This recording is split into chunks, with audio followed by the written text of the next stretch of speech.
Здравейте, приятели! Днес е ден 41 от моята инициатива.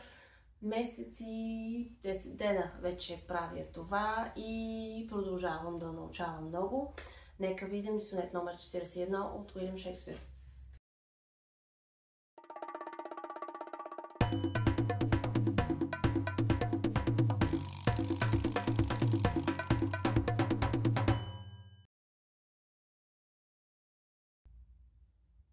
За тези твои мили изневери, когато охладнявал си към мен, човек могъл би прошка да намери в това, че още млад си и зелен.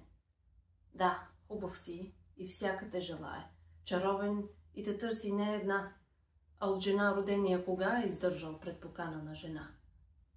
Но този път упреквате сърцето за той, че красота и млада плът те пратиха в моето царство, гдето би трябвало 2 клетви да те спрат.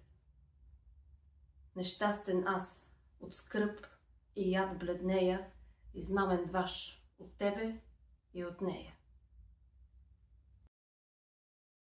Така, този сонет е интересен. Оказва се, че е в началото на поредица от 3 сонета, които вкарват още един герой. И то една жена.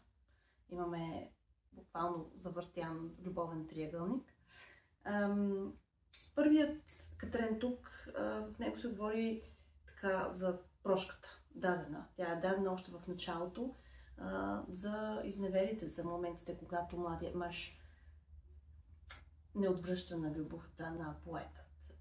И прошката е дадена доста смело, заради това, че още не е озрял младият мъж, още е зелен и млад. Вторият катрен, тук имаме пък оправданието. Е още по-задълбочено. Не е само защото е млад, ами хубав е и всички жени му хвърлят око. И дори самият той, може би младият мъж, не е виновен за това, че бива прелъстен от други жени и всъщност накрая разбираме една друга жена. И също така имаме и тази, може би, хумористична препратка от жена роденият, кога издържа пред покана на жена.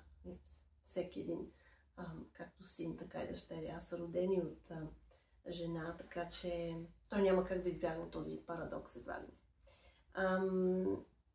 И в третия катрен вече имаме внасянето на идеята за това, че всъщност красотата и плътта са го подтикнали към това да бъде прелъстен и от поета, предполагам, така го разбирам аз, където би трябвало всъщност той да се спре, 2 клетви да те спрат. И за съжаление поетът се намира в една ситуация, в която той е бил измамен хем от младият мъж, хем от някаква жена. Тоест тази жена, която ще бъде спомената всъщност в следващия сонет, тя би трябвало по-скоро да е любима на поета, отколкото на младият мъж, но се оказва, че явно има някаква връзка и с него. И затова поета се намира в средата на този любовен триъгълник, откъдето няма измъкване и той е измамен и от двамата. Ще разберем какво точно се случва по-нататък, защото това не е все пак серия от сонети, в които да се развива сюжет, но със сигурност ще е интересно да разгърнем малко повече за този трети герой, тази жена. Благодаря ви, че ме изслушахте и се надявам да ви хареса моето изпълнение и анализът и ще се видим отново утре.